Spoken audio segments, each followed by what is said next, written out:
Kunzi urubuga rwa Vuga Yesu TV turabandanya inyigisho igice cya gatandatu cy'ubutumwa bwiza bwa Matayo. Dusome mu butumwa bwiza bwa Matayo igice cya gatandatu. Tugomba dusome aya majambo duhereye ku murongo wa 16. Haravuga ngo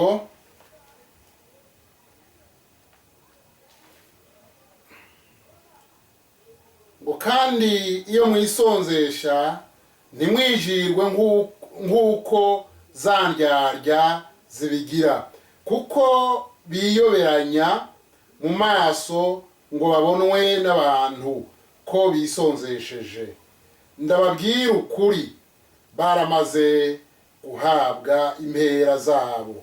Ariko weho niwisonzesha wisige amavuta mu mutwe, wiyuhagire mu maso ngo ntubonwe n'abantu ko wisonzesheje, ariko ubonwe na so aba mu mpisho, kandi so abona ibyo mu mpisho azoguhera Imana ishimwe. Dukwiye gusenga twisonzesha. Hariho ibisunikira gusenga. Dusenga twisonzesheje kugira ngo turonke guca bugufi. Icyo ni cyambere, turonke guca bugufi imbere y'Imana. Hanyuma muri uko gusenga no guca bugufi twaronkera inkomezi z'Imana zishobora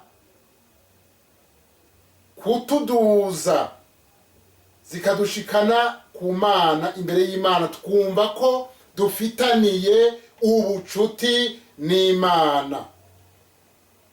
No kuvuga mu yandi majambo, izo nkomezi zidukura aho twari turi zikadushikana ahandi hantu. Aho ni hehe naho zidushikana? Ni hafi y'Imana, ni hafi y'ubwiza bw'Imana. No kuvuga ngo iyo umuntu adaciye bugufi ntashobora kuduzwa ngo ashike ahandi hantu, ngo atere intambuko ashike mu bwiza bw'Imana. Iyo tuvuze ko tuduzwa, ni ukuvuga ngo ni ugushikanwa ku rundi rugezo rwo kumva Imana ko iri kumwe nawe, ko Imana iri kumwe nawe. Kuduzwa ni ugushikanwa ku rugezo rwo kumva ko Imana iri kumwe nawe, kumva ko Imana iri hafi yawe, kumva ko uri mu bwiza bw'Imana. Rero kutisonzesha harimo ubwibone bwerekana ko umengo urishoboye.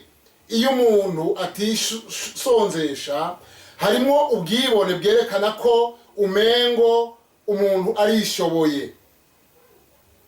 Ubugombye kwerekana ko wakijijwe cyane. Ubugomba kwerekana ko kuba imbere y'Imana ataco bitwaye, ko utayikeneye kwisonzesha, kutayikeneye gufata umwanya muremure wo kuba imbere y'Imana.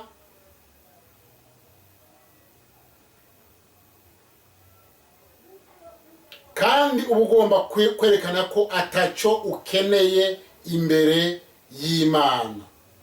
Ukwisonzesha ni kimwe kidushoboza guca bugufi, hanyuma tukaduzwa mu buryo bw'impwemu. Ukwisonzesha ni kimwe kidushoboza guca bugufi tukaduzwa mu buryo bw'impwemu. Iyo umuntu yisonzesha rero aduzwa mu buryo bw'impwemu. Reka twongere dusome ijambo ry'Imana riri mu Kuvayo igice cya 34. Ijambo ry'Imana iri mu Kuvayo igice cya 34.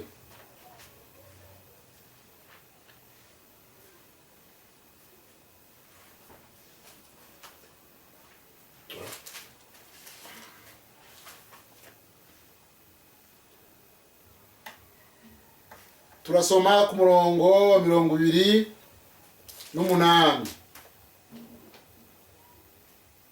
34 umurongo wa 28 haravuga ngo amara iminsi 40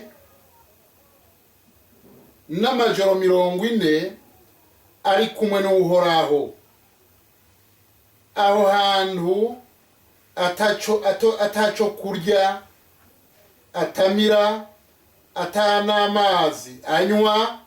Uhoraho yandika kuri bya bisate amajambo y'isezerano niyo byagezwe uko ari 10.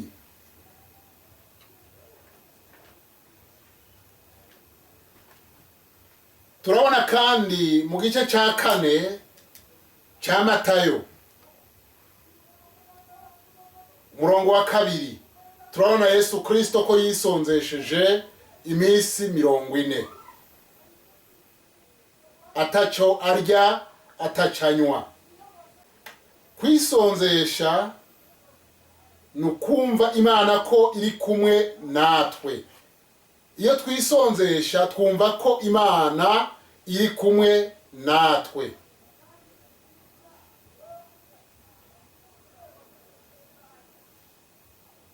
Gusenga no kwisonzesha bidufasha kuronka imfashanyo iva ku Mana, si mu by'impwemu gusa ariko no mu buzima bwa misi yose. Iyo twisonzesha no mu buzima bwa misi yose turabona inyishu. Kwisonzesha biratuma n'indwara zikira, indwara zitandukanye zigakira, umuntu akabohoka ubwo kwisonzesha. Nibuka umuntu umwe yaragwaye umushishito estoma, hanyuma aravuga ati na kare ari ugupfa nari mvuye. Araheza aravuga ati ngomba nje imbere y'Imana mfate umwanya wo kwisonzesha ninapfa mvire imbere y'Imana. Amaze gufata umwanya wo kwisonzesha ari imbere y'Imana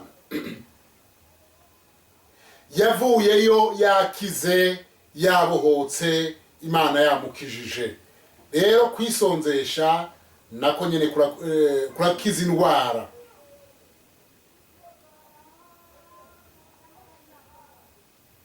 Kwisonzesha wambikwa inkomezi. Kwisonzesha gukiza indwara, kwisonzesha urambikwa inkomezi mu buryo bw'impwemu. Izo ni ingaruka zo kwisonzesha.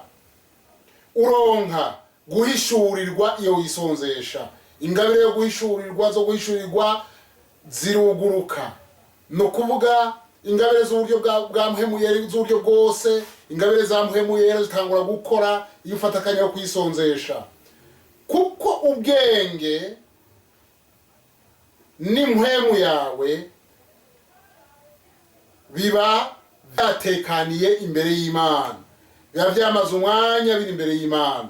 Inkomezi zo gukora, uronka n'inkomezi zo gukora, uronka inkomezi zo kumva icyo Imana ivuga kuko ubwenge bwawe bwatekanye. Kwisonzesha, iyo wisonzesha wumva kuri hafi y'Imana. Imana ishimwe.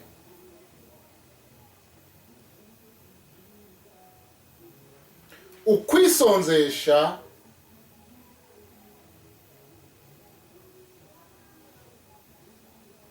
kuraduza umuntu. Ukwisonzesha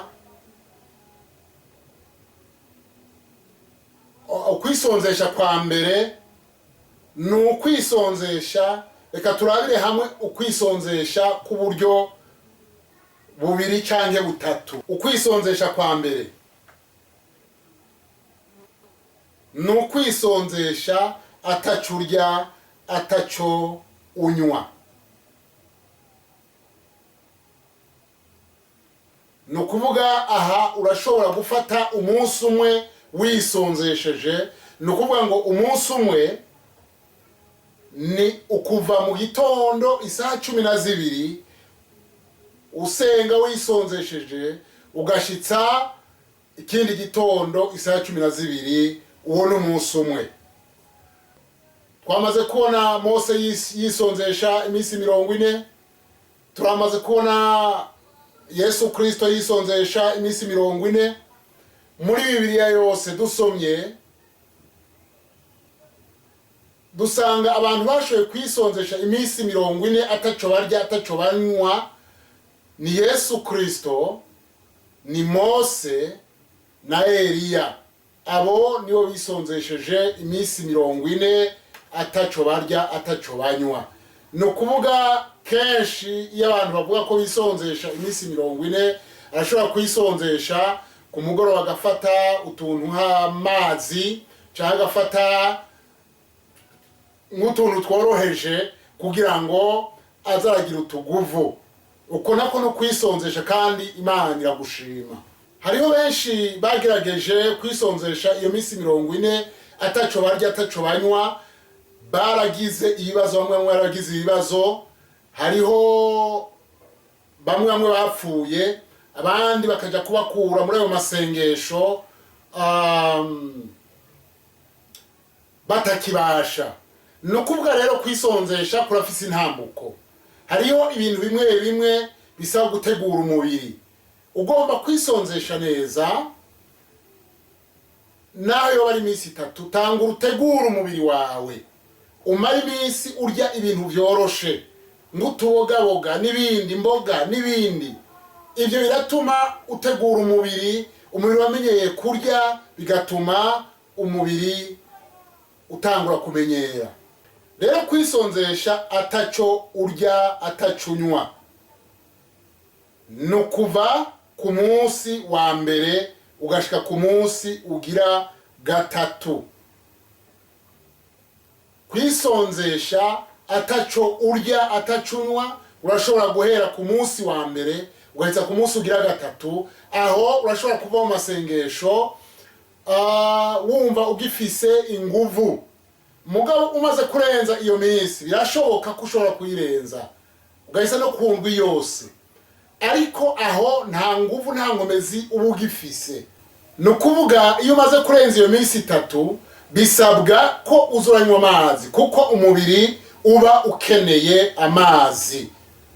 Gerageza uzuranywa amazi, umubiri uba ukeneye amazi, kuko iyo umaze kurenza iyo minsi nuko ari banga ry'Imana, nuko ari gikorwa umuntu yabategetswe n'Imana. Ibyo umuntu akwiye kubikora yategetswe n'Imana.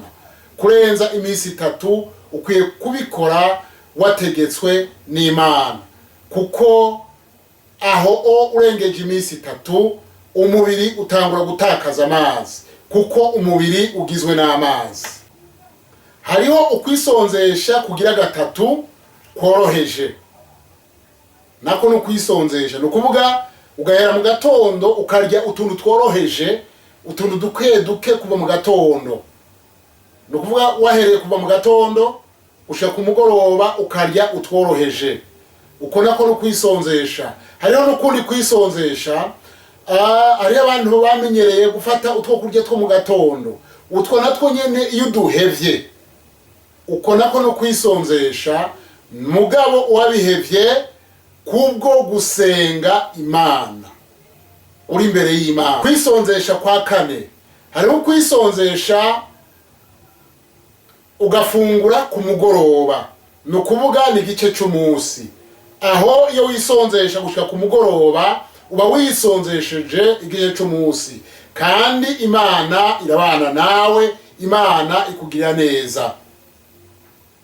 Turiko turaraba intambuko zijanye no kwisonzesha. Intambuko ya 5 intambuko ya gatanu ni ukwiyima ibyo ukunda, ibyo wari usanzwe ukunda. Wari usanzwe ukunda kuraba televiziyo ukayiheba, wari usanzwe ukunda kuraba telefone ukayiheba, n'ibindi uko nako ni ukwisonzesha mu bindi. Ni ukuvuga ngo ibyo ushobora kubikora uri imbere y'Imana, uriko urasenga Imana, ukavuga uti uyu munsi nta telefone mfata, ngomba nje imbere y'Imana. Uyu munsi nta televiziyo ndaba, ngomba nje imbere y'Imana. Uyu munsi nta kintu na kimwe nkora, ngomba nje imbere y'Imana. Ko nako ni ukwisonzesha kandi Imana irumva.